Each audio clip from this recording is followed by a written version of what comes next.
Shilpi Cables. We had promised you that we'll be speaking to that company. In the last 3 months, this stock, I mean, in the last 1 year, this stock has given a 300% return. It's down today, but just look at the 1-year chart, which we are going to pull up for you. The return is 300%. So it's a very interesting company, little known, little covered. But obviously, the smart money is definitely investing into it. Manish Bhatt, CEO of Shilpi Cable, joining us. There's that chart. You see that massive growth. Some amount of capex has been done, and that is now going to start bearing fruit. But Mr. Bhatt, let me start off by asking you to explain to our viewers, those who don't know much about the company, what you are into, what exactly you do. Yeah, so we are primarily a cable and wire company. We are specializing into various segments. So we divide our business into two parts. One is the B2B and another is the B2C. In B2B, we have different segments where we specialize. So one is the telecom segment, where we supply RF cable and the various accessories which goes in building the network for every operator. Similarly, we are into automobile industry, where we supply wire for to harness manufacturer, who in turn gives it to the OEMs. We are specifically into the two-wheeler segment right now. Similarly, if I go out on the road and look at telecom tower, is there something that I will see which would have been made by Shilpi Cable?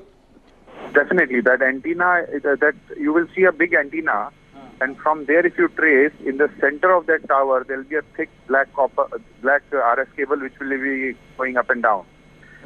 To connect to the BTS below. So that particular RF cable is supplied by us. Right. And you said that in the two-wheeler space, you provide the crimps and cables for the harnesses. What exactly is that?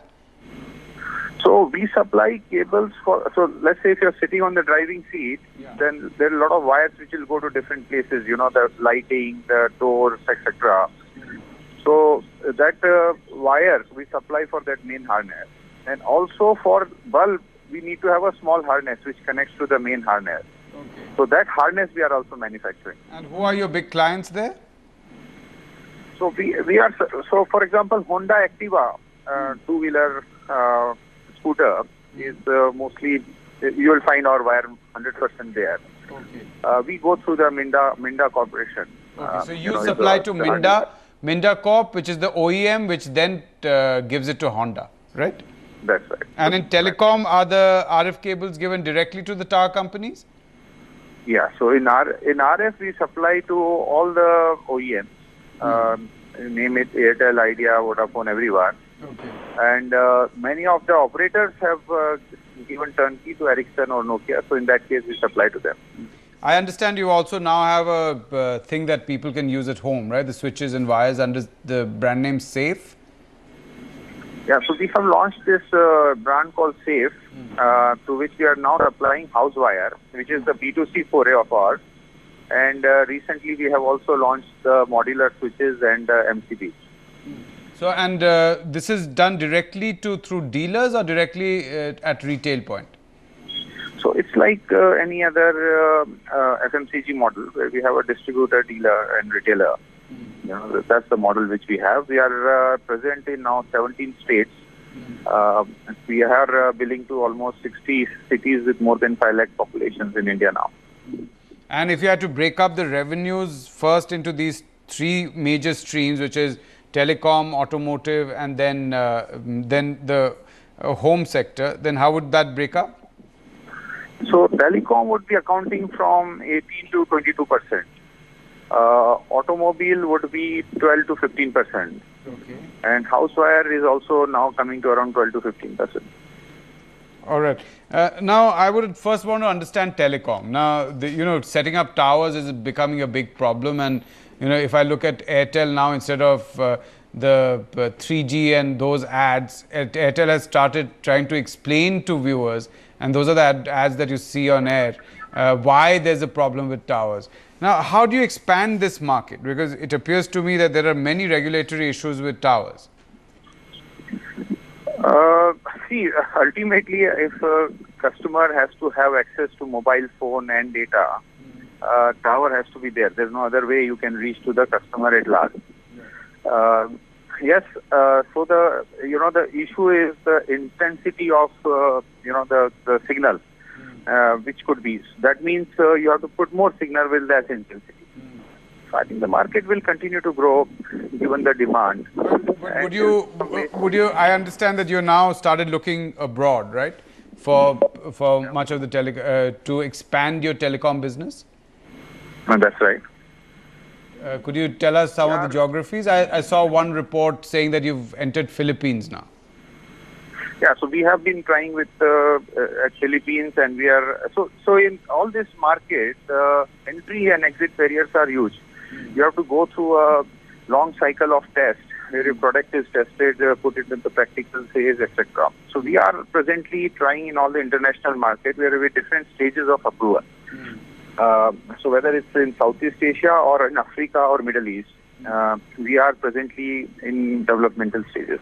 So how long is the gestation period then? Because, the average investor would obviously want to catch you in a proper cycle where you are investing, but you're not too expensive, and then take benefits of the time when you actually reap benefits for those Yeah, so mostly it is 1 to 2 years time period. And where are you on that cycle? So we are like, for example, in Philippines, we are almost on the verge of it. In Etisalat, etc., we are already doing business, already started. Okay. So we are at various stages, yeah. And if you got to enter Philippines, let's say, how much would be that market size? And initially, how much would you want to get in terms of orders? So there, I think every market has its own requirement. So Philippines market in particular is not expanding big in the outside coverage. They are doing is in-building coverage. So that's where we are right now attacking. So every building on an average have a requirement of around $20,000 investment.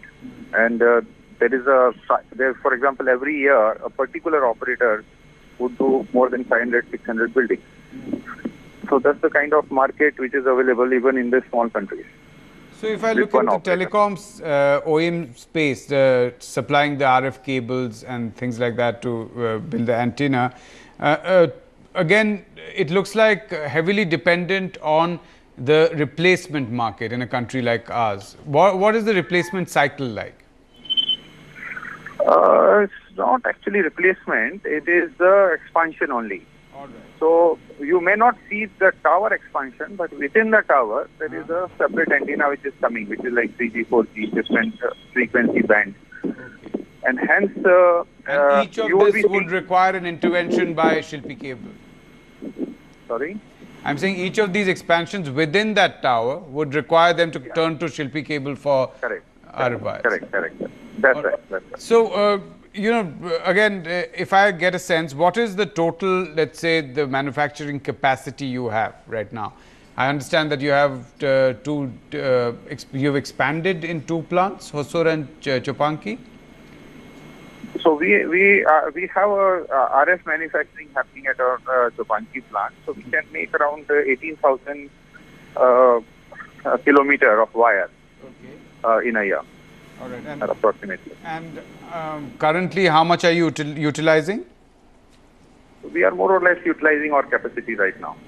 So, would it be fair then to say that if you actually want to expand your market, you would have to increase capacity? See, the telecom cycle, it is, it depends on their rollout plan. So presently, for example, with all this government requirement of call drop, etc., the Indian market is doing well. So there is a huge requirement which is coming on, but it may not be same during the year, and hence all this international sales, etc., will come and fill in the gaps. All right. I understand that you've gotten ENY to give you some ideas about how to restructure, how to cut costs, which areas to enter into. How far has that proceeded? Yeah, so we have a plan made with them for $1 billion, top line by 2020. And yes, of course, we need to add 1 or 2 more revenue streams to reach there, and also grow our this B2C foray, for example, is the result of those discussions with them. and is one part of one of the plants. So I think we are on the road. We are presently doing and you're growing at almost 40% year on year, and also creating a lot of opportunities for us to keep growing. And hence, I don't see any challenge right now in meeting that expectation. So 2020, you're saying you aim to become $1 billion revenue company. Currently, I can see that you do about 3,900 crore was your FY16 revenue, right? That's right. So that would mean that that's a very high growth rate you put yourself up to. That's right. So if you see in each of the verticals, we have a huge opportunity to grow. So in telecom, we are entering into antenna now, which is 3 times the size of the market of RS cable. Similarly, in automobile, we have this whole four-wheeler segment, where we are trying now to get into. B2C itself gives us a lot of opportunity.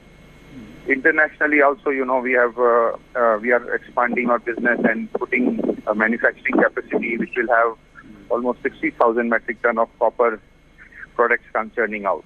So I think there are huge opportunities, and I see we can meet our plan. All right. Thank you so much, Mr. Bhatt, for taking out time. Thanks a lot for taking out time for us. That's the management of Shilpi Cable. News that is coming in right now is that the government is actually reaching out to the Congress party